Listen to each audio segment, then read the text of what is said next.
Hi guys, welcome to this video. In this video I want to cover two more problems involving integration by parts, and it will build upon what we have already learned, that is the tabular integration method. And even though these two problems are slightly difficult compared to the ones that we have already solved, but I think they will give you a better idea about the kind of problems that you can expect in your exam. And yeah, it will just involve different skills. So let's get started. So the first problem is we have this definite integral which is from 1 to e, and the inner function is log of x cube. So log of x cube, and we are integrating it with respect to x, so dx. Okay, so let's think about this for a second, how we are going to solve this. So if you think about this, basically we have an integration that we cannot solve directly, because this is in a form that we cannot evaluate directly. We need to convert this into a suitable form, so that if we convert this into a suitable form, we can directly integrate, or we have a method to integrate when we convert it into a suitable form. So in order to do that, you can just make a simple substitution. So one thing that comes straight to my mind is that if we make a substitution that log of x is equal to t, so if log of x is equal to t, then we can say that x is equal to e raised to the power t, right? And now we can just convert this integral which is involving x into a integral which is involving only t. So in order to do that, let's just evaluate the limits.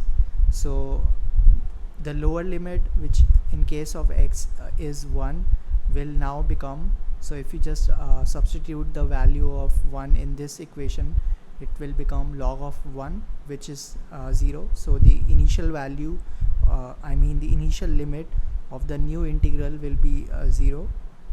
So this will be 0, and the upper limit, for calculating the upper limit, just substitute this value of e into this equation. We will get log of e, and since we are dealing with natural logarithms, that will be equal to 1. So now our limits are 0 and 1, and the inner function will become t cube, right? Because we made the substitution log of x is equal to t. And now in order to calculate the value of dx, what we can do is differentiate both sides of this equation. So if we do that, we will get dt upon dx is equal to 1 upon x, right? Now if you just cross multiply, you will get, and solve for dx, you will get dx is equal to x times dt. And since we already have the value of x, which is e raised to the power t, dx will be equal to e raised to the power t times dt. So now we can just substitute the value of dx, which is e raised to the power t dt. Now everything is in terms of t, so we are good. And notice immediately that we have converted this into a form that we can integrate. In fact, this is the standard integration by parts problem, and you can identify that this is u and this is v, right? Oops. So now what we can do is we can just use our standard tabular integration approach and construct the table. So let's do that here. I will have my integration column, I will have my derivatives column. Oops, actually this will be the derivatives column, and this will be the integral column, and then I will have sign column and partial products. And I'll just draw rough lines so you can visualize the columns. Okay, so for the first row we will have t cube e raised to the power t. Just leave these two guys blank for the first row, and then just like for the first column we can just keep successively differentiating. So this will become 3t square, and then 6t, and then 6, and then just 0. And for all the entries in the second column, you will notice that they are all the same, so I'll just write like that. And starting from the second row, the sign will be positive, and then it will just keep alternating, so negative, positive, and negative. And even though we can start calculating the partial products, but we don't have to do that, but because it will just involve a lot of computation and duplication of results, since we are dealing with definite integrals, so it would probably be a better idea to just write the result in the horizontal form. And by that I mean just write the result in the final form and just put in the limits. So let's do that. Instead of writing the partial products, we are going to utilize this space to calculate the final integral. So the final integral will be t cube times e raised to the power t. Remember, all the entries in this column are e raised to the power t, and obviously we have to take the signs into account, so this is positive, and then minus 3t squared e raised to the power t, and then positive 6t e raised to the power t, and then I'll just scroll a little bit, and then minus 6 e raised to the power t. All of this evaluated within the limits from 0 to 1. So if you just substitute the upper limit, which is 1, we will get e raised to the power 1, which is just e, and then minus 3e plus 6e, and then minus 6e. So that's our first term. And then when you substitute the lower limit, which is 0, we will get this term becomes 0, this term becomes 0, and this term is 0 as well. But we are left with the final term, so this will become minus 6. So these two guys get cancelled. We are left with,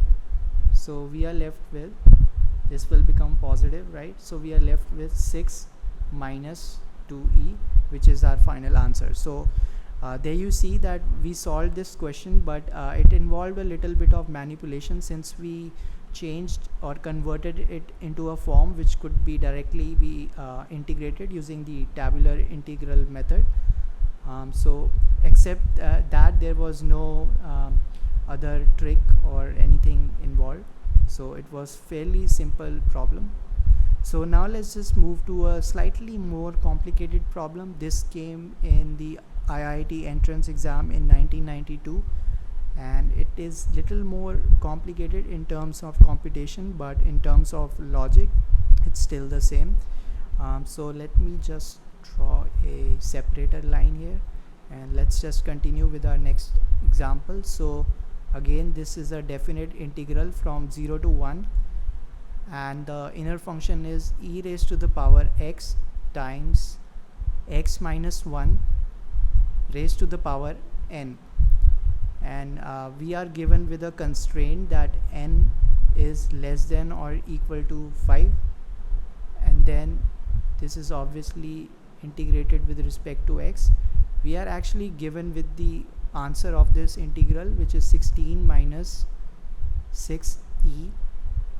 What we need to do is we need to calculate the value of n which satisfies this condition or this equation. So let's think about how we are going to solve or approach this problem. So if you just start from scratch and use the tabular integration method, and obviously you can observe that this is u and this is a v.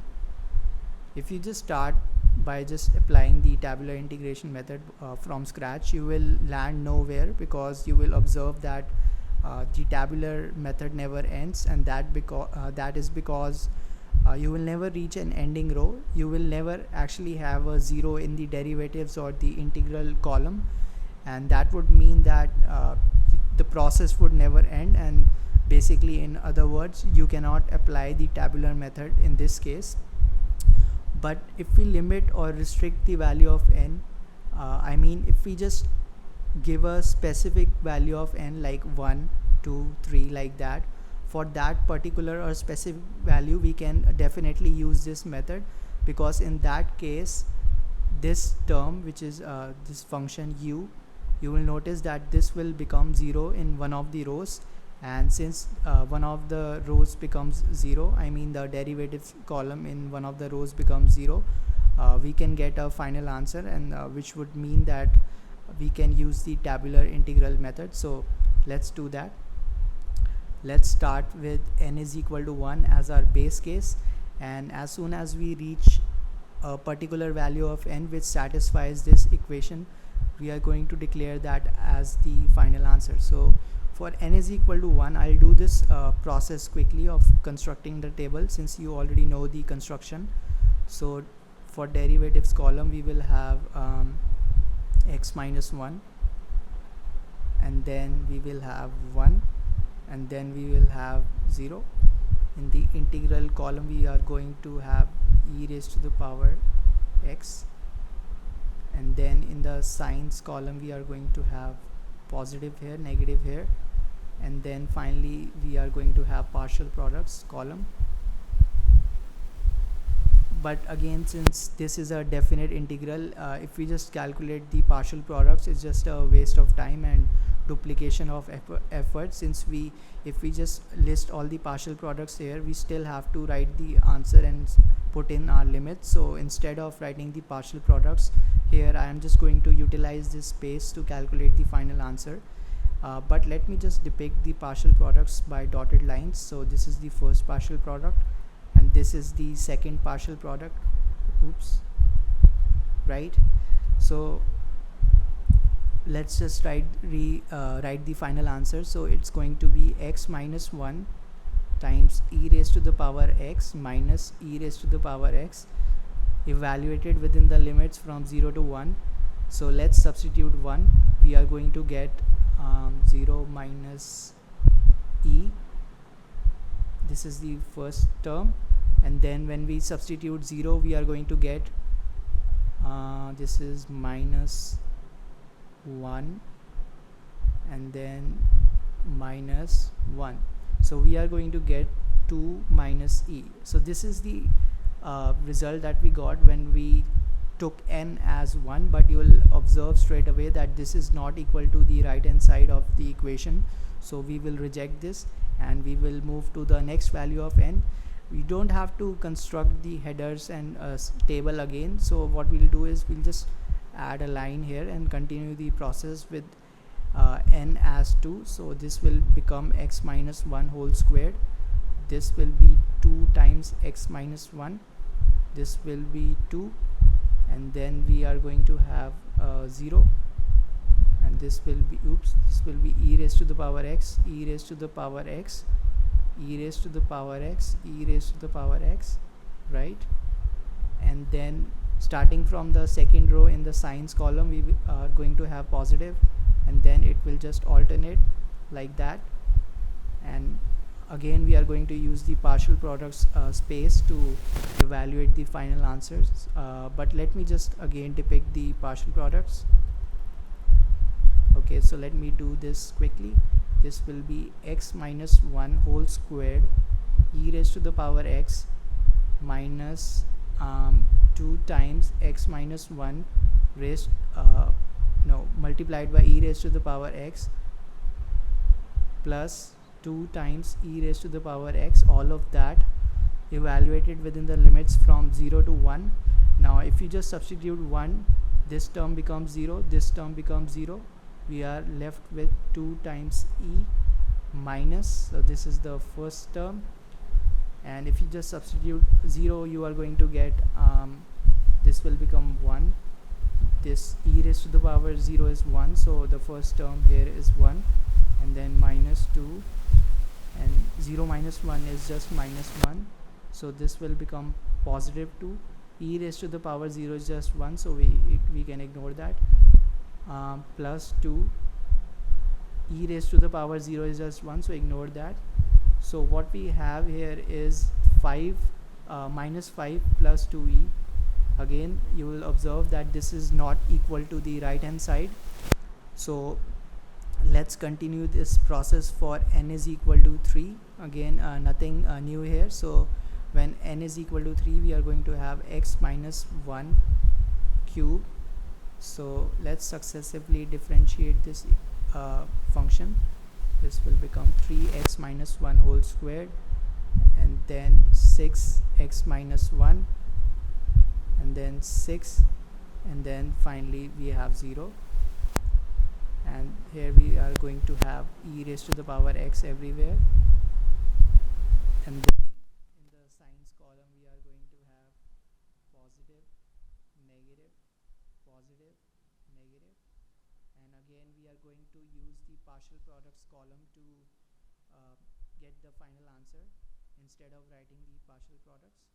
So this will be x minus 1 whole cube times e raised to the power x minus 3x minus 1 whole squared times e raised to the power x plus 6x minus 1 e raised to the power x minus 6 e raised to the power x, all of that evaluated within the limits from 0 to 1. And when you substitute 1 or the upper limit, this term becomes 0, this term becomes 0, this term becomes 0. We are left with minus 6, and that's it.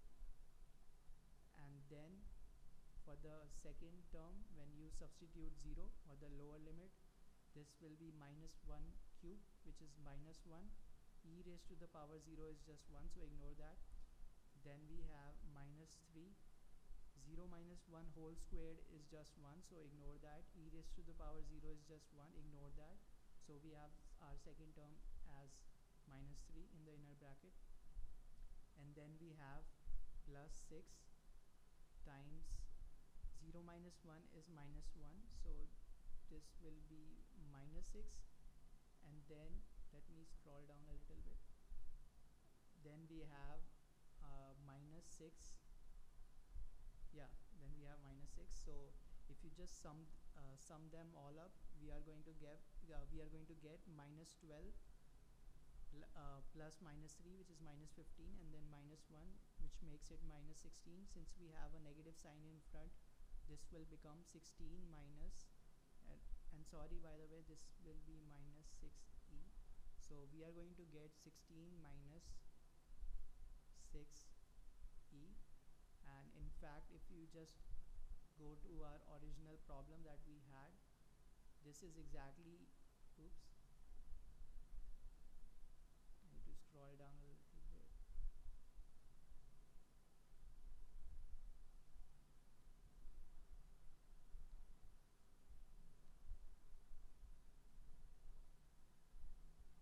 I think I got lost with the scroll bar, so bear with me just 1 second. Yeah, so this is the original problem that we had, and this right hand side is exactly matching with what we have as the final answer, and therefore that means that n is equal to 3 satisfies this condition, and 3 is definitely less than 5.